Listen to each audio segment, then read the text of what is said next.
Operation सिंदूर। आप क्या जानते हैं ऑपरेशन सिंदूर के बारे में? जी हाँ, ऑपरेशन सिंदूर कंडक्ट करा गया था इंडियन आर्मी के द्वारा, जो कि पाकिस्तान में छुपे आतंकवाद को मिटाने के लिए था।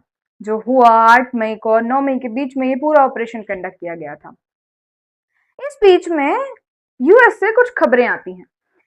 यूएस प्रेसिडेंट, बहुत बड़ा नाम आ जाता है यूएस प्रेसिडेंट का जब हम बात करते हैं डोनाल्ड ट्रंप की। डोनाल्ड ट्रंप के कुछ ऐसे बयान जो बहुत ज्यादा कंट्रोवर्सी में रहे हैं आजकल। सबसे पहला तो ये कि सीज फायर उन्होंने कराया था। हमारी मिलिट्री की तरफ से ये नोटिस डाल दिया गया है कि सीज फायर डोनाल्ड ट्रंप ने नहीं कराया था। सीज फायर दोनों मिलिट्रीज ने आपस में बात कर सुलझाया है अपने आप खुद से।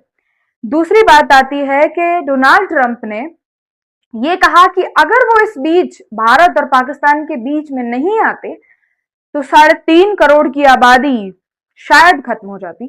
ऐसा नहीं हो सकता है। दूसरी चीज, जब आपको भरी सभा में ये कहकर खड़ा कर दिया जाए कि स्टैंड अप, जैसे आप किसी क्लास के स्टूडेंट हो, तो आपको कैसा लगेगा?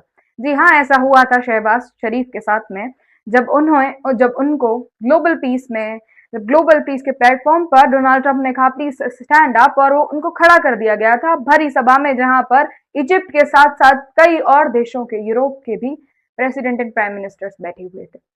ये होता है जब आप चापलूसी की हद को पार कर जाते हैं। यही सच था कि भारत के ऑपरेशन सिंदूर में ना तो यूएस और ना कोई फॉरेन कंट्री का कोई रिलेशन था।